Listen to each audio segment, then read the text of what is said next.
right, David, Blair, well, PBOT is trying to make this stretch of 82nd safer. They're doing that by improving crosswalks, adding sidewalks, and they're building medians. But not everyone we talked to today agrees with that plan.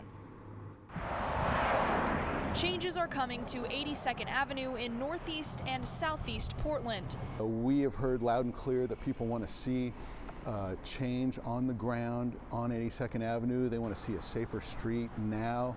The Portland Bureau of Transportation released new plans for sidewalks, crosswalks, center medians, and fresh pavement, stretching along 82nd Avenue from Fremont to Schuyler and Mill to Foster.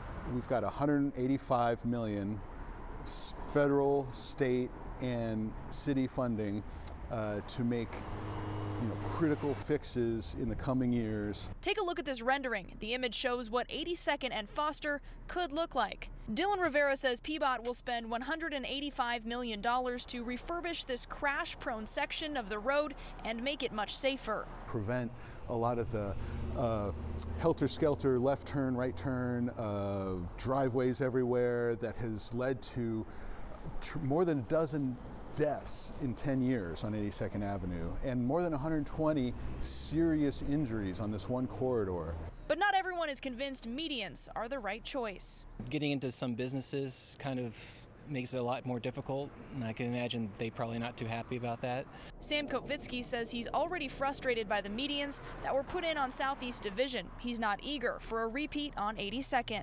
I just imagine where I lived on Division when they did that. It was a hassle to try to get out of my neighborhood. Chris Vo agrees, saying the medians on Division impacted a driver's ability to turn and the business he worked at. I used to work for Taco Bell, and at the moment they build up the middle lane, we lose like almost half of the business. But Rivera says medians aren't meant to stop people from accessing businesses, and PBOT is still looking for public input.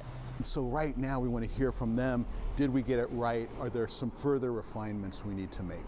Despite the pushback, there's one thing everyone can agree on. That's probably the only good thing. New pavement and less potholes. Having a pregnant wife and her complaining every time you hit a pothole, it'd be very nice not to have to swerve all over the place trying to avoid those. Now, you can still give your input. Not everything here in this plan is set in stone, and you can do that by going to PBOT's website. You can also do that in person. They have a few meetings coming up. We'll have more information about that on our website, kgw.com. Blair, David.